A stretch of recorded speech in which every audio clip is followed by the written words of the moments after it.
Hello and welcome to A Flat Pack History of Sweden, the podcast that chronologically charts Swedish history from the first humans arriving here until the present day. I am Chris. And I'm Elsa.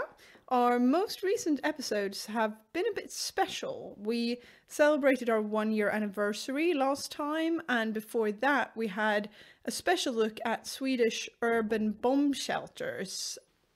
So it's been a few weeks since we talked about Sweden in the years 1000, 1100s, which is where we've gotten up to on our chronological journey. Indeed, in the previous episodes on our chronological journey, we talked about the first Swedish king, Olof Skötkonung, and his father, Erik Segersäll, before we visited Sweden's oldest town, Sigtuna, that they helped found. It was there where Olof Skötkonung took an important step to formalising Sweden as a kingdom when he started minting coins with his face on it, which was super important. So those episodes have taken us up to roughly the middle of the 1020s. That's where we'll continue from today. In the next couple of episodes, we'll be covering the period that followed Olof Skötkonung's reign, or to put it in actual years, we'll be covering the 1020s until the 1120s, more or less. And whilst at first glance this might seem like one of the less eventful periods in Swedish history, especially if you're looking for actual dates of historically significant events, the more we've dug into it, the more interesting facts we've uncovered. So I'm confident these will be some exciting episodes. But first, as always, shall we do our Swedish phrase of the week? We definitely should, and this week's phrase is eget beröm luktar illa. In English, that is, praise for oneself smells badly. Here I think we really notice Sweden's sort of very Lutheran past, that it's seen as a bad thing to boast or to even think highly of your own achievements. To me, that's indicative of this strict practice of keep your head down and work hard and don't think you're anything special. That underlines this culture. Yeah, that's probably true because you do say it to me a lot when I get excited about certain things. Yeah, that's true. Say you get a question right on a quiz show we're watching and you go, yeah, I'm so good. I tell you that praise for oneself smells badly. You shouldn't say that. Yeah, you probably see it as your job to keep me in place or something. Keep your ego in check. Well, that said, you are a very modest person, so it's not something that I say that much. Just not in quiz shows. No, just you like to point out when you get stuff right. Yeah. No, all jokes aside, I think this phrase might be indicative of something in Swedish culture, like I said, that I'm kind of in two minds about. Because on the one hand, I think it's good to be taught not to be boastful and talk about your own achievements endlessly. I mean, no one likes a person who just keeps talking about how great he or she is. But at the same time, I think the attitude that this phrase illustrates can have negative consequences if you're not allowed to say good things about yourself or celebrate your own achievements. Then that can be detrimental to your self-esteem. Yeah, and I think that you can see that when it comes to things like job applications and things like that. So British people also have this problem in lots of ways. And when you see British people's job applications, you know, lots of people are saying, yeah, but tell me that you're good at doing stuff. Whereas an American would be, I'm a master of getting things done and blah, blah, blah, blah, blah. Whereas a British person would say, I have experience of doing this. It's like, yeah, but are you good at it? I mean, I actually, it's funny you should mention Americans. I know we have many American listeners, and I have always envied the way that Americans, obviously this is a generalization across a broad culture and a big nation, but that they can say, like, I remember, having American friends and colleagues saying, like, yeah, it's one of my real strengths. Like, I'm really good at that. And I'm like, oh, wow, I wish I could. Like, I think that I am really good at certain things. I think it smells badly if I say it, because that's what I've been taught. Yeah. Anyway, onwards with history, maybe. Like we said, the next couple of episodes we will be looking at events, regions, and developments in the time period from roughly 1020 to 1120. And to start us off, we thought it'd be good to spend the first episode looking at the period from a bit of a bird's eye view, take a general stock check of where we're at and what structural developments in Swedish society were most noticeable. Yeah, because whilst lots of things happen in this period, there aren't too many sort of big picture blockbuster events that have nothing to do with the kings, and even a lot of the kings and noble people that we'll cover sort of don't really have much on them. So it's good to have this introduction episode before we start looking at things in detail, like the kings' reigns, who we do actually have a little bit more information about, or Christianity and how its development begins to shape the life of both the kings and queens and also the day-to-day people living in Sweden at the time. Exactly. Whilst we use a variety of different sources when we prepare an episode, for this episode, I would like to mention one book in particular that has been very useful in my research, and that is Dick Harrison's book Svensk historia medeltid, or in English that would be Swedish History, the Middle Ages. It's a very good book to read to get an overarching view of Sweden and developments in Swedish society at this time. Professor Harrison will no doubt be a familiar name to most of our Swedish listeners. He's a well-known historian, currently professor at the University of Lund, and he often features in non-academic media as well as obviously his academic work. He features with articles in popular history magazines, newspapers. You see him on TV every so often. Yeah, he did a good program on Alastena that we mentioned in the very first few episodes that we watched, which was really good. And I really appreciate his accessible writing style. And obviously I'm always happy to get an opportunity to mention a fellow Skåning, because I think we're both from this southernmost county of Sweden. So we're in Sweden, and it's now the 1020s, pretty much bang on 1,000 years ago, actually. So what will we see around us when we start picturing Sweden in the 1020s? In English, the period that we're just about to start, one that lasts until roughly 1250, is sometimes referred to as the High Middle Ages. However, this term is not used that much in Sweden.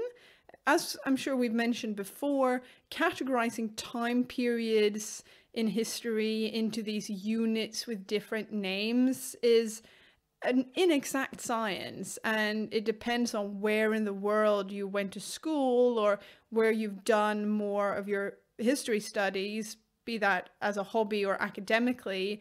You might have come across different terms and different names for different things. Still, since we are an English-speaking podcast, we thought it was worth mentioning this phrase, this term, the High Middle Ages. That's all I wanted to say. Back to your rhetorical question, Chris. What do we see around us? Well, across Europe, we see an increase in population and an increase in urbanization, meaning that there are more people around and more of these are moving to live and work in towns and cities. There were significant scientific and scholastic advancements in this period, with the first universities in Europe being founded, in Bologna, Paris and Oxford, for example, and the Hindu-Arabic numerals, the way we physically write down numbers that we're familiar with today, such as 1, 2 and 3, they were introduced to Europe in the end of this period. So we've moved on from the Roman numerals that we all know and love. that no one except you loves. No, true. We're coming up to a period where in the UK, the Norman conquest with the Battle of Hastings will happen in 1066. Spoilers. I hope they're getting prepared. And this sees the end of the Anglo-Saxon period and the start of England being ruled in conjunction with heirs of France by the Normans. And this will also see the death of the last true Viking king in a lot of people's opinions, with Harold Hardrada as he dies at the Battle of Stamford Bridge. We'll touch on that on our episodes on the kings of Sweden at that time when we get to it. Interesting. Yes. And on the Iberian Peninsula, where modern-day Spain and Portugal are, we see the re-emergence of Christian kingdoms after centuries of colonization and rule by the Moors, who were Muslim. Yeah. This is a period of important changes within Christianity, something we will cover in more detail in a future episode because it ends up having an impact on Sweden as well. But just to mention it briefly now, this is the period when we see the famous crusades to the Holy Land, modern-day Israel and Palestine, with the intention to re-establish Christian rule there. Very violent indeed. It is also during this period when we have the definite east-west split within the Christian church, which results in the formation of Roman Catholicism in Western Europe, which Sweden will belong to, and the Orthodox Church in the east. So if you're not super familiar with Christian terms, my sort of way of remembering this is that the Roman Catholic Church has the Pope in Rome and the Orthodox Church has the Patriarch in Constantinople. Like also said, much more on that on how it affects Sweden in a later episode where we'll look at Christianity especially. So now we know a bit of what's going on in the rest of Europe, we'll return to Sweden and look at what is significant for the lives of the people there. The first thing you mentioned when talking about Europe as a whole, the increase in population, is arguably also what is the most significant change in Sweden during this period. We get more Swedes. Lots of little Swedish babies are born. And this, the population increase, will go hand in hand with what Professor Harrison argues is the most important aspect of medieval society, both for daily life and for the power structures in society, namely land. So during this period, and in fact into the 1350s, there is a continuous expansion of the ownership of land, and this expansion involves both an increased use of already existing cultivated land and the start of using new, previously wild land for farming and, well, just living on. And I guess these things, the expansion of land and the increase in population, naturally go hand in hand. If you have more land, you can afford to have more children and help feed them with the food from your new land. But also these kids need more land to feed their kids and expand off as they create new families themselves. So it sort of keeps growing and growing as families grow. Yeah, it's really a snowball effect in that sense. There is no shortage of land as such in Sweden. There are plenty of unsettled and unexplored areas left. But it's hard work for the people in this period to clear this wild land. They have to do it by hand, obviously, with an axe, and by burning. They clear trees and bushes and shrubbery to make the land farmable. And there's next to no sort of formal overall organization that structures and administers this, but rather it's up to the farmer and his wife to grab an axe and get hacking. Because, of course, Sweden is pretty much entirely forest at this point. So exactly. Yeah, it's going to take a lot of time. And that hacking and burning was exactly what they did in I think it was the Bronze Age. Remember when we go back, when they started burning and re-burning the land to make it fresh again and taking up new land. So it's sort of an industrialized, well, not industrialized, but more intensive sort of almost national effort to get this done, but one that is led by the people themselves rather than the government telling them to go and build these new homes in places. Some areas of Sweden see a virtual population explosion at this time. Areas that had previously been very sparsely inhabited or even uninhabited, like the inland counties of Hälsingland, about halfway up the country if you look at modern-day Sweden, they suddenly have lots of people living there. Or the inland county of Småland in south-central Sweden, right next to the Danish areas, where there's loads of heavy forest that's cleared to make room for more and more farmland around the already existing small villages. And the land, or rather the use of land, was the very foundation for people's lives. In a way, the land dominated the people as much as the people dominated the land. life was still largely about finding food and surviving, as simple as that. People's lives, what happened when and how their day, year, and even their entire lifetime was structured ultimately came down to the need to grow, prepare, and cook food so that you could eventually eat food and survive. Yeah, it really is quite simple, but at the same time, in all its simplicity, is what from now on, actually all the way pretty much up until the Industrial Revolution happens, centuries from now, becomes the basis for Sweden's entire societal system and power structures. This land was the basis for resources in society, and thus the control of the resources and the land was where power originated, both for individuals like the farmers, but also all the way up to kings, the church, and the emerging nobility. They all trace the basis for their power back to this land. You mentioned the nobility there. They haven't quite entered the scene yet. We still have styrmen of local powerful persons that more like what existed in the Viking period, because a formalized Swedish nobility haven't yet entered the scene. They will soon though, and they will become very important. So just put a pin in that for now. Yeah, it's quite interesting, and you can see a lot of this stuff happening in the sagas, because Denmark and Norway have a large nobility in comparison to Sweden, and this is probably because their monarchies have been much more strictly hereditary for quite a long time. So all these brothers and uncles and cousins of kings, they're still in the picture, and they get rewarded with titles and powers, and so we see these jarls and earls in the stories that come up, whereas Sweden doesn't really have that opportunity when you're just electing a random guy who happens to be the most powerful person in that decade, rather than it drifting down between the things. So you could imagine that if Olaf Skjaldkonung and Erik Segersäll were kings in Norway, their brothers and second sons would have had these powerful titles, where in Sweden they're sort of just hanging around waiting to see if they'll be elected, rather than them expecting to have power. It's less formalized here. Yeah, but we'll talk about that a lot later on, because it would be good to go back to the point about the population increase and expansion of land just for a little bit more, because this is all made possible thanks to some improved technology, not just in Sweden but across all Europe. And now, when we think of the word technology, we might think of some really fancy stuff like launching a satellite with nanocomputers in it, or 3D printers. But technology, and especially the technology we're talking about now, is much more basic, but that doesn't mean it isn't important.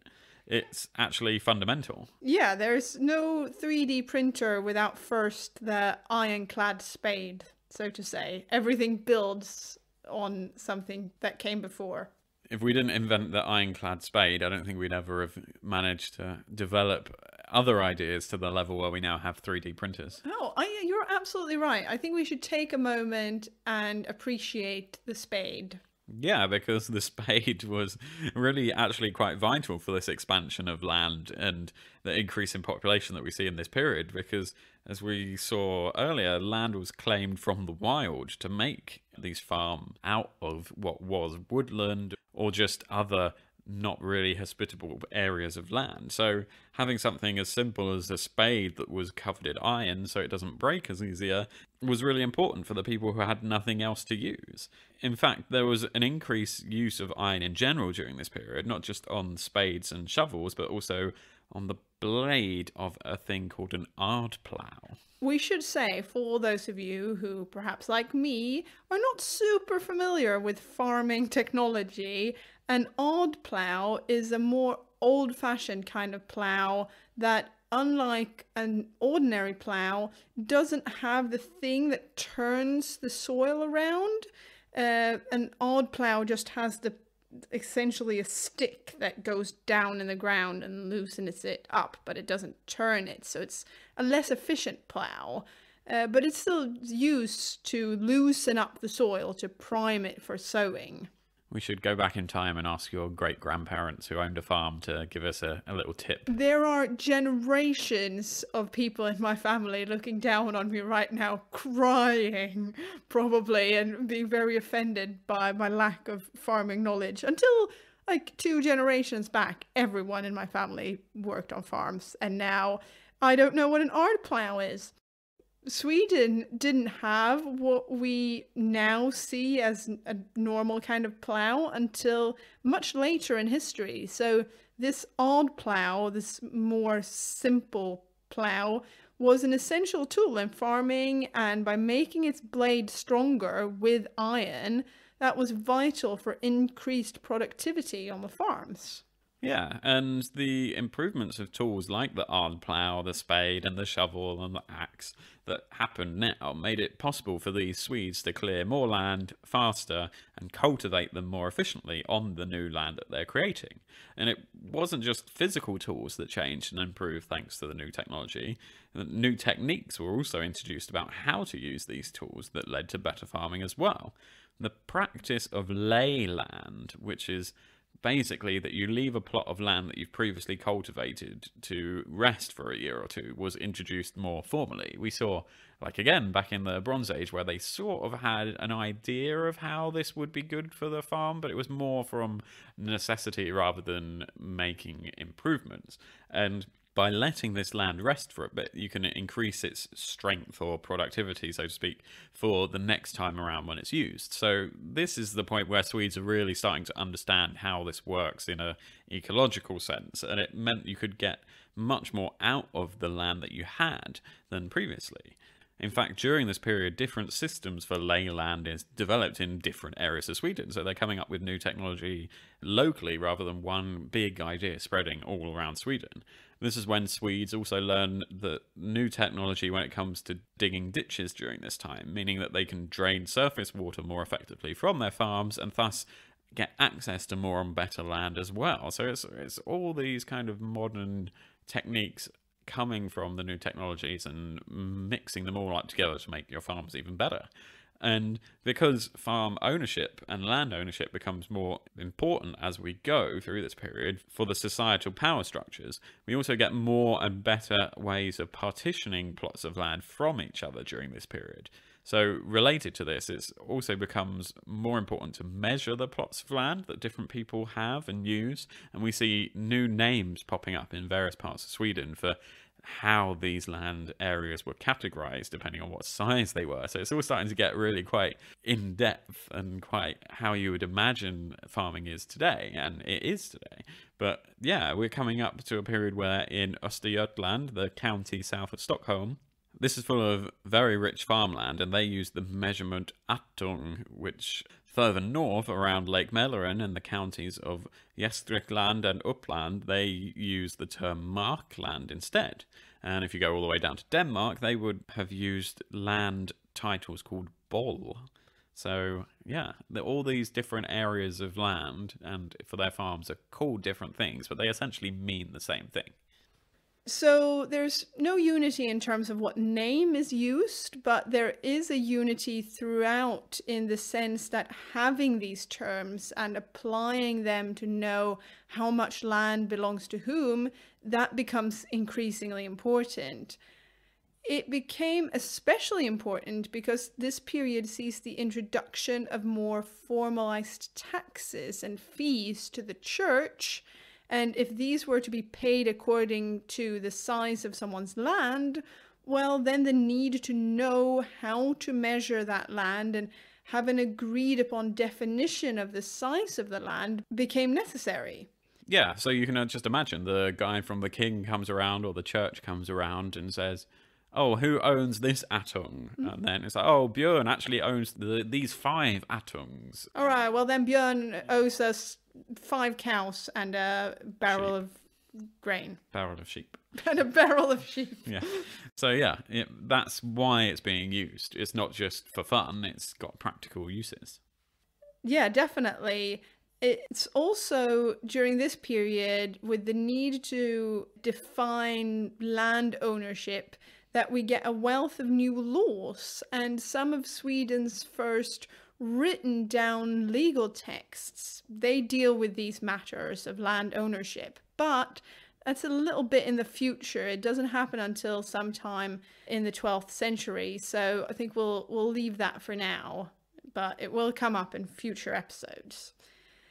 I must say, when I read and hear about these things, the developments in farming and structures related to land, I'm struck by how late in developing Sweden seemed to have been. I mean, they dug ditches in ancient Egypt and Mesopotamia hundreds, if not thousands of years earlier, and we're only now getting to grips with how to do it properly. Like, what have we been up to? I can't help but the feeling that we're a bit stupid. Oh, I don't think the Swedes were necessarily stupid, but they just developed things in different ways, and it's all based on the conditions and necessity, because the ancient Egyptians were having to feed loads and loads more people than the middle-aged Swedes were, and all this kind of thing is all, it comes from necessity. Yeah, I know, you're absolutely right. It's a simplified way to view things to say that just because we were still clubbing bears while elsewhere they were busy building pyramids, one was more stupid or more clever. I know that's not how history works. But still, way to go, Sweden, for finally getting on board the ditch digging train. So, new technologies, improved tools, more people, and more land is effectively what we get when we look at Sweden in this period. And in turn, all of these leads to changes in what the landscape actually looked like, because these areas that had previously been wilderness were now inhabited, and south and central Sweden were dominated by farms, crofts, and villages, and people have to travel between them to get to places. You will see the impact of humanity on these previously uninhabited places. And whilst there is an overall change, there are still large variations from one part of Sweden to the other. It's not a uniform process.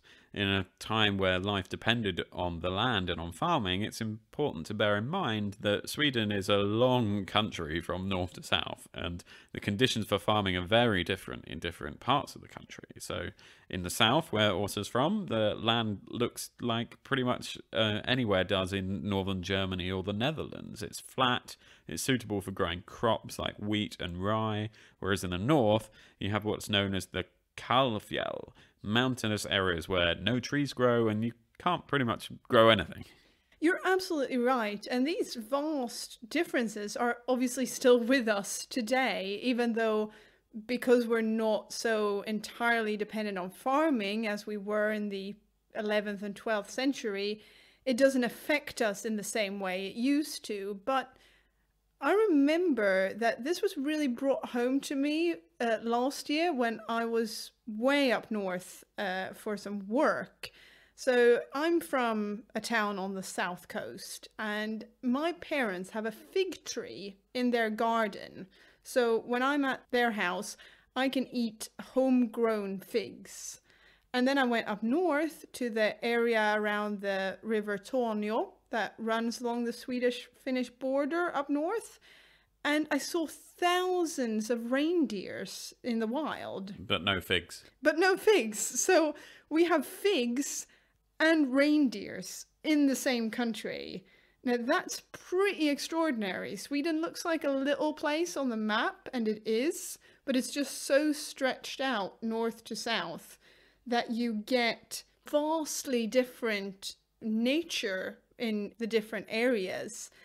This is a good reminder, the comparison with the figs and the reindeer, that's a good reminder of how different conditions are in different parts of the country and how difficult it is to make generalizations of Sweden as a country, especially at this stage in history that we're talking about now.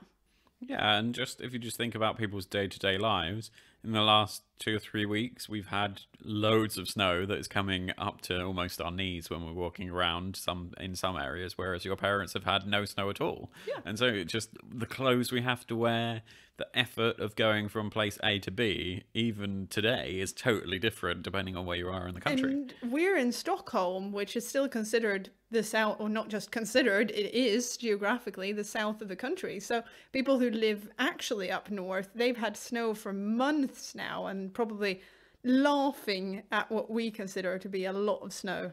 Well, there was a great guy on the news earlier this week, some old guy who was probably about 80 years old. He was in a place where in Sweden it was minus 39 Celsius this week, and they interviewed him, and he wasn't wearing a woolly hat, he was just wearing like a baseball cap, And he said, I'm not even wearing any thermal trousers because it's not that bad, really. And everybody else is thinking, oh, wow, you're crazy. That's so cold. And he's just like, meh. And I think they had the coldest temperature in the year that night. That's why the TV went to interview him. And we are sort of talking minus 30 degrees. But yeah, old guy was just still out there in a baseball cap. Yeah, so this is one half of this image to keep in mind when we talk about different areas of Sweden, because in the north, where cultivating crops is more difficult, farming was to a greater extent basically based around cattle. There wasn't much land-based farming. And during this period that we're talking about now, there was also a development in more northern areas of Sweden, a system called fäboddrift, which I think we talked in a previous episode. Briefly, yeah. Very briefly. But we'll remind you, this is where cattle were taken by their farmers to graze in one area during the summer and then brought them back to another area during winter. So they built little sort of temporary huts near these grazing areas, which they called fäbodar. Practice which made the landscape look quite different there to the more southerly areas. Indeed, in the south there was not the same need to herd cattle from one area to another, so we didn't get these little huts because the cattle could be herded on meadows closer to the farm. Yeah, presumably sometimes they didn't even have to move at all. They just moved when the grass was running out and they needed to go and eat some fresh grass somewhere else. And speaking of cattle, we're not talking about very large herds of cattle. It's been estimated that most farmers in this period didn't really own many more than 4 or 5 cows or oxen. Maybe if they were really lucky, they maybe had an auroch from Poland. Oh, I'd forgotten about the auroch. I've not come across any aurochs in my research, so maybe not. No, because they die out in the 16 or 1500s, I think. So maybe they're still only in Poland also at the time. But yeah, maybe they had an auroch. And also a handful of smaller cattle like sheep, goats and pigs and things like that. Sheep in particular were very popular because they served the dual purpose as both a source of food and clothing. And when we talk about other animals, horses were quite a luxury, and they weren't even really used much even in warfare in Sweden until at least the 1200s. Speaking of animals, something that I found quite interesting in the sense that I had never thought of it when I was doing research for this episode, that was how important beekeeping was. And when you think of it, it does become self-evident because we haven't started to import sugar from sugar canes yet. And even when we do, it becomes a huge luxury because sugar canes only grow very far from Sweden. So it's quite tricky to import it. Also, we haven't started growing sugar beets yet. We don't do that until the 1800s. So honey is really the only sweetener that Swedes would have access to. Oh yeah, all this sugar is centuries away. Yeah, so. And I'm a massive sweet tooth myself, so I can appreciate that they spent so much time and effort looking after their bees to make sure that they could have a little bit of a sweet flavor to some of their food and drinks. Yeah, there was a big buzz around it. On the topic of food, what did the Swedes of this period, the early High Middle Ages, eat? What do you think they ate, Chris? Fish. You're absolutely right. I'm laughing because Chris, since we moved to Sweden, Chris is not entirely on board with the very fish-heavy diet of traditional Swedish cuisine. But yes, Swedes did start to eat less meat during this period, and instead, herring, your favorite food. No. It's a shame this is audio because you can't see the face that Chris is pulling as soon as I mention herring. But herring becomes a staple food for poorer people, whereas the richer people, they can afford to eat salmon, cod, and eel. Why don't we eat eel? Because we've fished too much eel, and because of global warming, the eels are dying out. But they're still around. There's hardly any eel in the Baltic Sea left. But can you buy it in shops? There's a small quota that's, you're still allowed to buy it. We eat it in the south for Christmas. But a couple of years ago, my family made the decision to stop eating eel because, yeah, it's so detrimental to Baltic Sea at the moment. Okay, let's leave the eel alone. Yeah, for now. Hopefully it gets better, and in 100 years or so we can start to eat eel again. Yay. There'll be eel at my funeral, my plan. In the High Middle Ages, there is a move towards more privatization of fishing waters, mainly to make fishing more efficient. So it's no longer the case that you can always go and fish wherever you want. Some of the fishing waters might belong to a specific farm.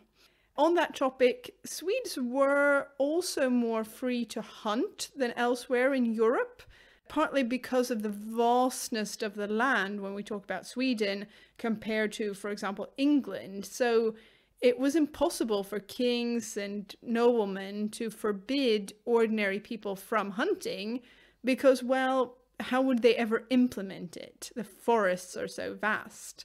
That didn't mean that they didn't try. It just was nearly impossible to carry out in practical terms. Yeah, because royal forests and the like really become a big deal in England after the Norman invasion of 1066. They're a huge way of controlling the people and controlling the access to certain foods. There are really strict punishments for hunting in a royal forest in England that begin to be introduced. I don't think William the Conqueror wasn't a really big user of the fines, but his sons and descendants brought in some really strict punishments for hunting in royal forests. That's interesting to note because by comparison then in Sweden, people are still more free to just go out and set a trap and catch themselves, a fox maybe. And since microbreweries have become popular in Sweden, like in many other places around the world in recent years, it might be fun to point out that this is the time where beer takes over from mead as the Swedes' favourite drink. The beer in the 11th and 12th centuries didn't really taste like beer does today. I think if you turned up with an IPA or something to 12th century Sweden, they'd look at you very funnily. But it does share the same overall basis and beginnings. And beer making was almost exclusively female-orientated task at the time, and it was women on each farm that made the beer. Unlike today, when it's mainly hipster men with beards and wee woolly hats that make beer. Yeah, maybe. I'm not saying that women don't make beer today. That's my stereotypical image of someone who makes beer. My dad's friend who has a brewery doesn't have either a woolly hat or a beard. Or actually, he might have a little beard, but not a huge, like, hipster beard, as you call them. But yeah, there's also a change to the actual farmhouses during this period. The farms went from having one or two major buildings that contained everything, a place to live, sleep, hold pens for the animals and so on, to having many small buildings and huts around a courtyard, much more like what we'd imagine a farm to look like today, where each building had a separate use. And this was good for hygiene. I mean, you become cleaner and less smelly if you don't sleep in the same building as a pig, but it was also bad for heat because you're warmer if you sleep near a pig than if you sleep alone in a house. So the one of the sources of heating leaves when you take the pigs out. Pros and cons, really, it seems. I'd probably still prefer to be a little bit cold and not sleep next to a pig. Yeah, I agree. Imagine how much a pig snores. A lot. Yeah. I showed you a video on YouTube of pigs snoring the other day. Oh, yeah, you did. Yeah, that's good to not sleep next to them then. Buildings were made from wood and stone.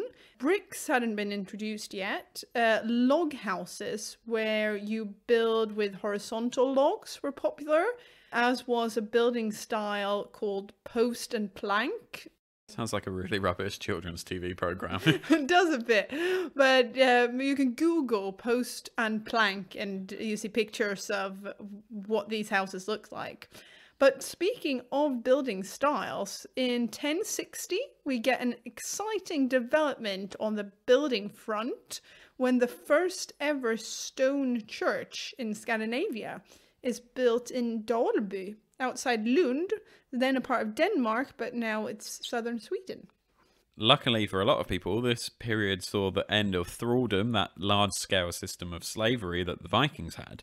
There isn't one general law or one specific instant of a king or ruler that puts a stop to the practice of owning other humans, but it's more of a gradual process.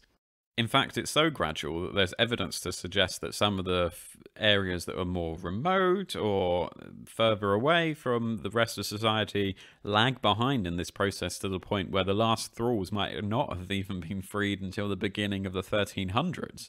But nevertheless, this is where we start to begin this gradual change to the end of thraldom.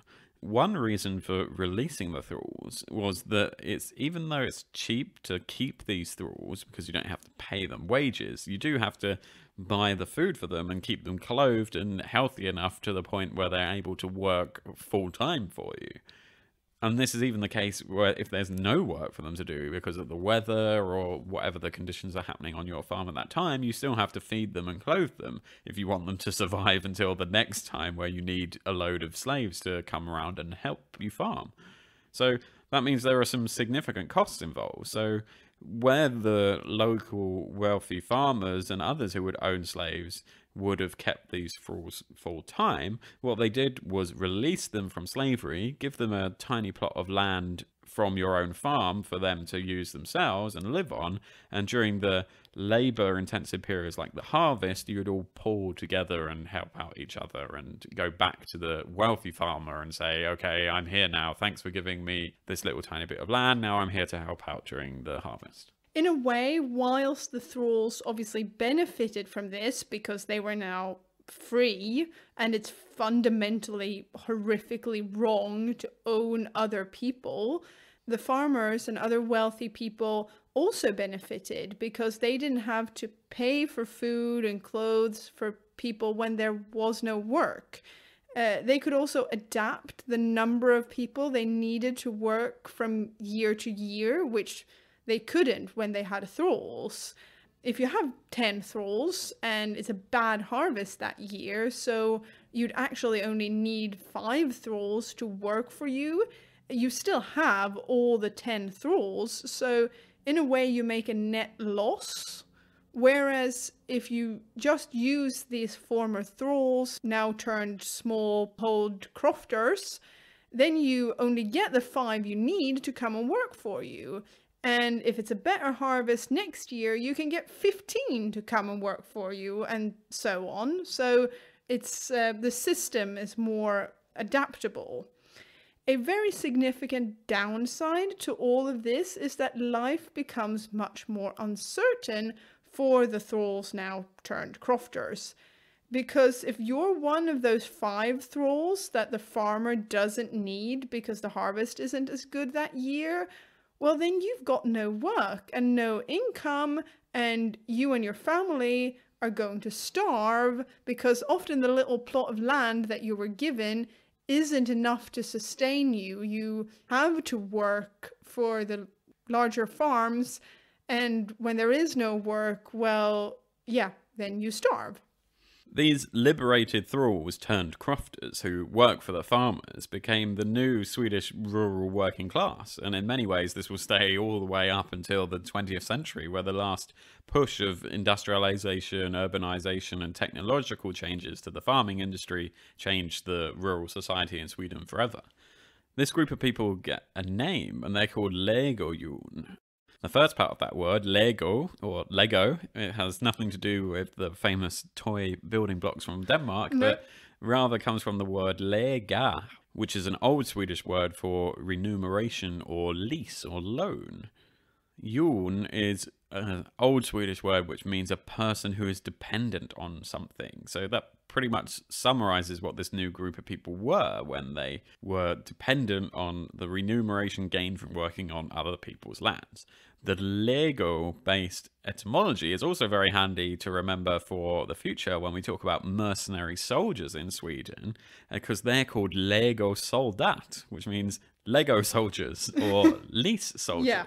They weren't soldiers made out of Lego bricks. They were leased soldiers. Yeah, so I think Denmark would have won if they only had to invade and push over a few Lego soldiers. But when I'm talking about Legojun, this rural working class that grows out of the freed slaves is really here to stay from now on and will only get bigger and bigger over time. A group of people who were not rich enough to own their own land and who are, if not forced, then at least dependent on working on richer farmers' lands is going to be there for the rest of Swedish history, almost. Yeah. So from now on, when we talk about the kings, queens, generals, and nobles, it's worth keeping in mind that the Legojun was what life was actually like for a large number, if not majority, of Swedes in terms of raw numbers. That's very well said, because yes, history has a tendency to focus on kings and queens and generals in battle, but if we were to swap lives with Swedes throughout history from now on, likelihood is that we'd end up being a Legojun, because that's what a lot of people were.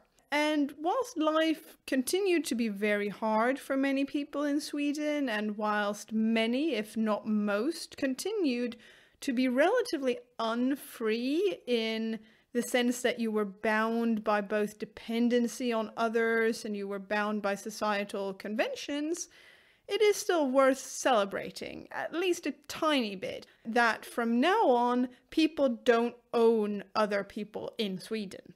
That's pretty good. Sweden will get involved a little bit in the transatlantic slave trade in a few hundred years' time, and we certainly had no qualms about exploiting prisoners of war in the many wars that Sweden will get involved with during the centuries to come. But in Sweden proper, people stop owning other people, and that's pretty great. That is pretty good. One thing to note is that serfdom, another term for various arrangements of farming in other parts of Europe, didn't really become a thing in Sweden. Serfdom developed in many parts of Europe around about now in the early Middle Ages, and is perhaps most associated with Russia, and was a state of indentured servitude that many peasants lived under during the feudal period of history. But it never takes hold in Sweden. It does to some extent in Denmark, which would have had an impact on those areas of modern-day Sweden that was then Denmark. But yeah, it never came up north to Sweden. We've not been able to find too many explanations as to why serfdom doesn't take hold here. But if some of our listeners know a little bit more about that, do let us know. But from what we've read, historians seem to chalk it up to the fact that individual farmers with smaller holdings were a strong societal group in Sweden, and they kept the rich noblemen and kings and others who wanted to implement serfdom at bay a bit. Moreover, as farming communities, villages, and individual farms grew, the need to coordinate work became increasingly important. The family unit was still the most important societal unit on a micro level. Marriage was the norm, as it had been already in the Viking Age. And with the increased presence of Christianity, another layer was added to this, the idea that marriage was a holy union. So yes, marriage is very much the norm. But above the family unit, we have something called byalag. In English, that translates to village team. This was a collective of farmers that all lived in close proximity to each other and had to cooperate for survival.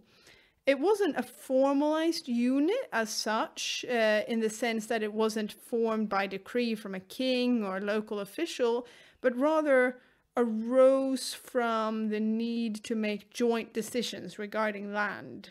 To understand the importance of the byalag, we should know that land was owned and farmed differently during this period than it is today. It gets a bit complicated, so bear with me for a sec. Land wasn't communally owned as such, but rather belonged to each individual farm. But at the same time, the land belonging to one farm wasn't all allocated next to and connected to that farm. So in practice, you didn't necessarily farm the plots of land that were closest to your farm building, but rather you farmed on plots of land that were spread all over your village area. And this is a land tenure system that was developed in Sweden during this period and would exist until the 1750s. So you couldn't just say own 3 football pitches worth of land around your house, even if you wanted to. This was because each farm should have an equal share of the type of land in the area. So say there were 10 farms in one village, and there was one big chunk of land that was excellent for growing crops on. Just because that was next to Åsa's house doesn't mean that Åsa gets all of that land. It means that each farm in that village gets 1/10 of that land. Then over the road, there was a great chunk of land that wasn't so good for growing crops, but was really great for keeping your cows on. So just because that was next to my farm doesn't mean that I'm the only one who gets to put cows on there.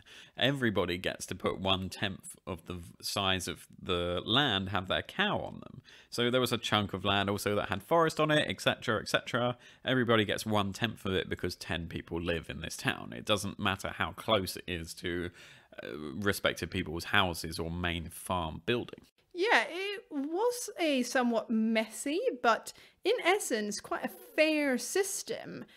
And it became increasingly important when the practice of leyland that Chris talked about earlier became standard practice.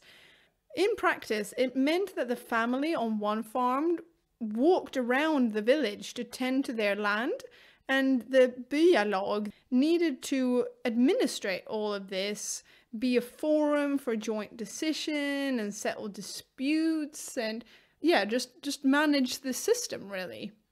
Yeah, and this might be a bit difficult to wrap our heads around today when most of us don't tend land as our basic job or day-to-day activity. But this was going to be fundamental for Swedish life from now on up until the 1750s and become so embedded that when it does change, it's such a huge shift in society that it's, comparable in some ways to a revolution. Yeah, definitely. But anyway, let's just say that this type of farming and managing land is called solskifte in Swedish, and there isn't really a term for it in English, came to dominate people's lives, both socially, financially, and in how their day-to-day life and day at work, so to speak, was managed. Actually, the reason why there doesn't seem to be a word for it in English could be because, as far as I'm aware, this system was only practiced in Sweden and Finland. In all the research that I've done, I've not come across evidence that suggests that it was done anywhere else. Which is interesting because, like I said, it's an essentially fair system and it was done for some 700 years here. So it's interesting that it could be so isolated. But I could have missed something. If you know of a similar practice being done in other countries, then it would be really interesting to know. So send us a message or post on social media because maybe it wasn't a purely Swedish-Finnish practice, just that in my research I haven't come across anything else. Yeah, but either way, it did happen in Sweden, and that's the most important thing for our podcast. In some ways, some of the pretty fundamental changes that develop in Sweden during this time will have an impact on people's lives for centuries to come. And there are now more Swedes on more cultivated land, and they've got new and improved stuff to help them do it, and new ways of carrying out their day-to-day work and living their lives with their neighbours and co-workers. Yeah, that's an excellent short and sweet summary. Thank you very much. We haven't talked much about the way the country was ruled from the top, because there are quite a few changes that we will get to when we look at the kings of this period. Some slightly more in-depth than others, as there are many changes in the crown. The crown sits on many different heads in these 100 years, and not all the kings have a lot of information about them. We have been spoiled with Erik Segersäll and Olof Skötkonung. So now that we know a bit about what life looked like in Sweden and the societal changes, in 2 weeks we'll be back with an episode about the kings that followed Olof Skötkonung, his 2 sons, Onund and Emund, and all the things that they got up to. But for now, I hope this episode has provided a good general overview of the gradual changes and developments in Sweden as we move on from the Vikings and more firmly into the Middle Ages. But before we go, we've had quite a lot of new reviews recently, so we're going to read one out first and save two for next time. So the review we're going to read out today was back on the 3rd of January. That was by ETR Reviews NYC on iTunes, and it's called A Fun and Thought-Provoking Approach to Swedish History, 5 stars. And this was like probably the coolest and really nicest review we've had. So chuffed. Thank you so much for this review. So sweet, and thank you.